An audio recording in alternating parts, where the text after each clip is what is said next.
If we take it that God has created the soul, then the question comes why? Then the question comes why He put us to all through all this pain. He created the souls and He let the souls to wander around in this state, and He wanted us to come back to Him. So what is the purpose? Why is He doing that? So God hasn't created the souls. Souls are eternal, infinite and eternal. The question of which doesn't come. So is the Puriyattakai, the first body of the soul, made out of 8 principles, 10 masara, so 5 subtle elements of taste, sight, touch, sounds and smell.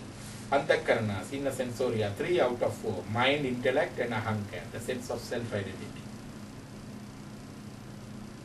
This is the 8 chassis body. You got it? Then the first birth comes. That is the Tirukural. Birth is the same for all living beings in primary creation, not the greatness which comes on the account of disparity in it. Purappu okkum ella uyirkum. Churappu ovva sheidolei vetimaya. The Kural very Tirukural. So how do we earn our karma? We can earn by karma. Karma is done by 3 ways.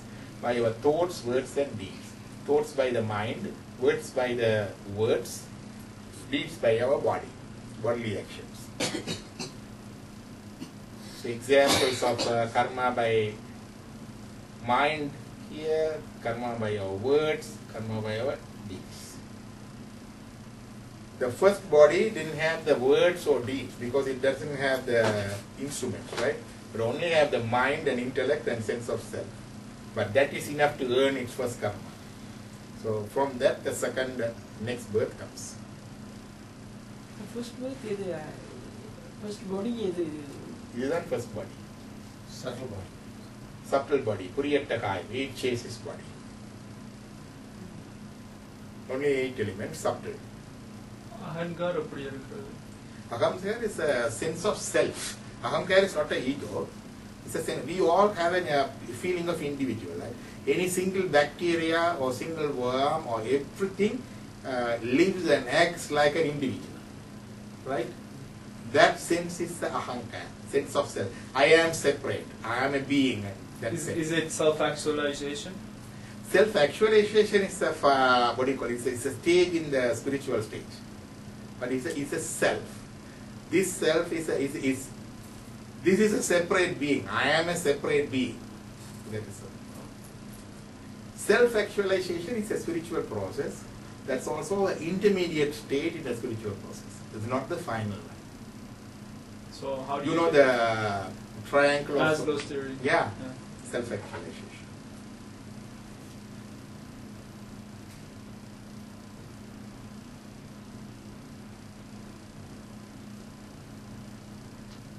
So when we earn karma, it is registered in some place and transmitted. We believe in rebirth, right? So where is it registered, where is it stored, and how is it transmitted is the other question. So where it is registered in our inner sensoria, andakaranas, it's mind, we already talked about that. Then in science we study, in psychology, conscious mind, subconscious mind. Conscious mind is the mind we know. Subconscious mind is like a tip of the iceberg, it's a conscious mind. Subconscious is deep within, we don't know what is there. Our suppressed desires, fears, and everything is there. It comes as a dream, it comes as our actions. Some of the action we don't know why we are doing. Some person walking in, I hate him. I don't know why. Some person comes in, I like them.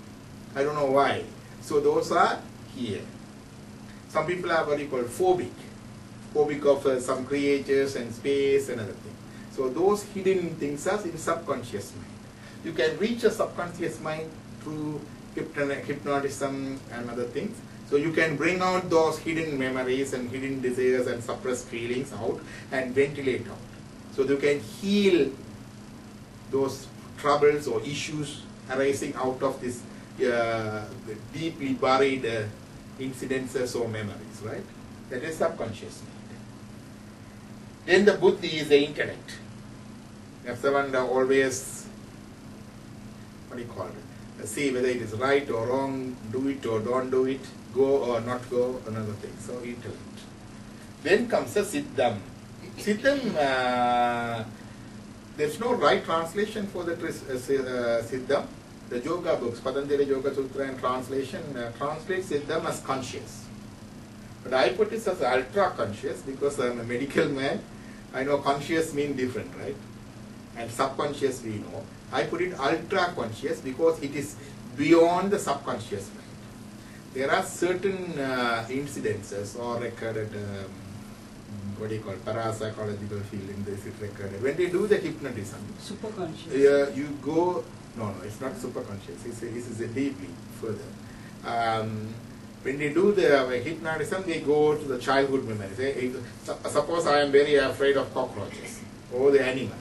Then they hypnotize and I go to the childhood. Okay, I'm going to, when I was 3, 4, 2 or 1.5, there was a cat jumping on me.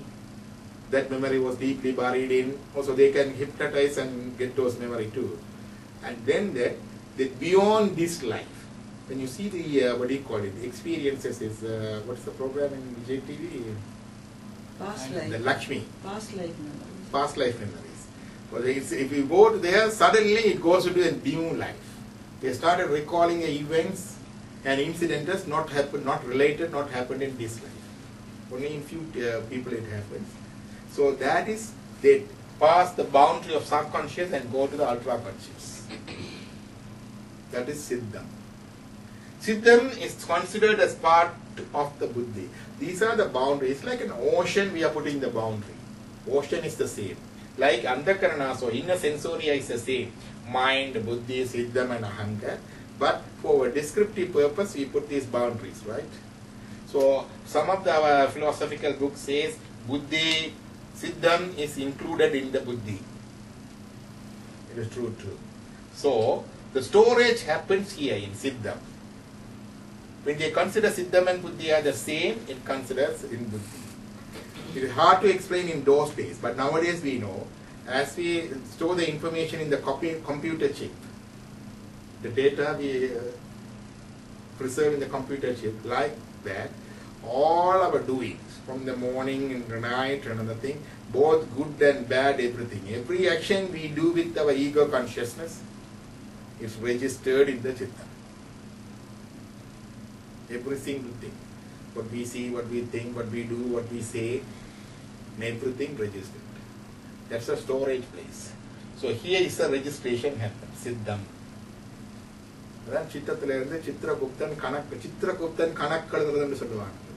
The mythological story says, but if after your death, there's a person called Chitraguptan, a celestial Chitraguptan. He is a subservient to a Lord of Death, Jama. Yeah, man, yeah. So he comes and read things. Chitraguptan Kanakkaladhan. So all our karmas are stored here. So every day I am doing whatever the thing is stored here. Then the ahankar is a sense of self. Because of that, we are behaving and we are doing the things as a separate individual. So we know now where it is registered. How is it transmitted? We say it is transmitted from one birth to other, right? We know when we die, when we see our dead body, when I do the medical college, we do the dissection. Postmortem. Yeah, postmortem is the hospital, but in the learning process, if you learn the anatomy, we dissect from the dead body. The dead body also has everything I had. I was discussing with my son thing. We were talking about the life. How was the life is formed? So life is formed from the, this amino acid, those formation and things. I said, that is the formation of the body, not the life. That's true. That's the formation of the body. How is the life, the soul comes, nobody says that. No life science or no biology teaches that. Even in medicine, we were taught how to diagnose the death. But what is death, what is leaving, what is left behind, we weren't taught. So this is the 5 bodies we have. This is the physical body we all see. It's fed by Anna. Anna means rice or food. So This is the physical body, Annamaya Kosha. It has 15 elements in it. You know about later on. Then there's a vital body in it, Pranamaya Kosha. When a person died back home, we say the Piranan potus. The Pranan has left. Pranan is a subtle body. It has 3 other bodies within this. It's like a kosha, like a sheet. So, Pranamaya Kosha. Then in that, psychic body or Manomaya Kosha. Within that, intellectual body. These are the English translations. These are the nearest English translation used in the English test, but not exactly explaining those things. Then the ultimately the cosmic body or Anantamaya Kosha. So the 5 bodies there within this. What we see is externally is the physical body. The Stula Sarira or physical body and anatomical body made out of 15 principles. What are those 15 principles? 5 great elements. Earth, water, fire, air and space. 4 elements every religion accepts. The element of space accepted in Saivism. Then Jnanendriyas, 5 cognitive instruments.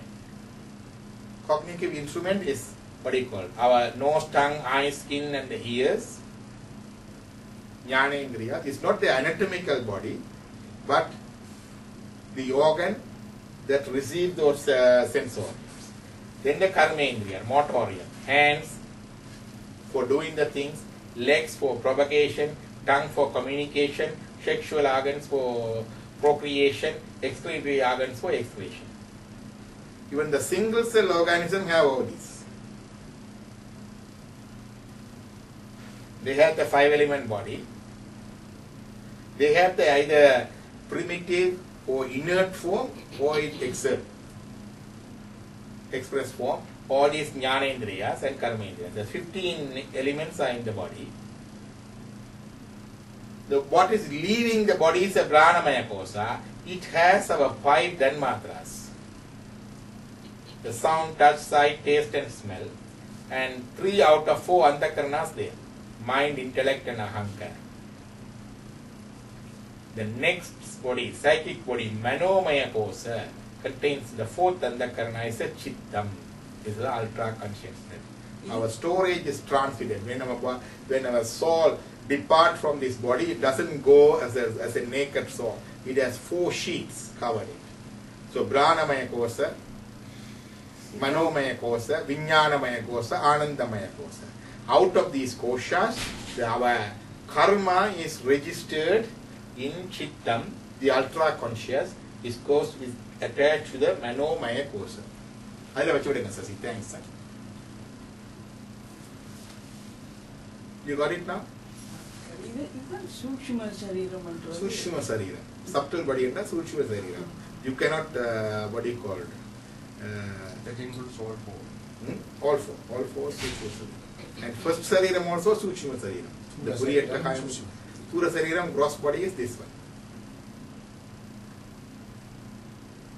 So that is how it is transmitted. So while our body, our soul leaves the body, it carries it. There was a question once before. It was in Hare Krishna. And when I was in New Zealand, they were reading Bhagavad Gita.